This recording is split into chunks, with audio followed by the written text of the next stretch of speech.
Oh, guys, nag-ano na naman siya. Bumalik na naman siya. Pero okay lang yun. Tara na, ito na yung mga laruan. Bigat-bigat ng ate.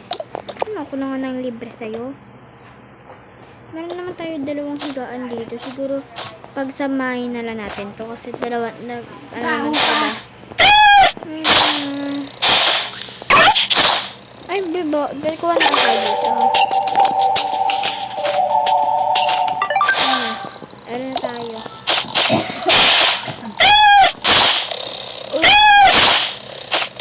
Ito na.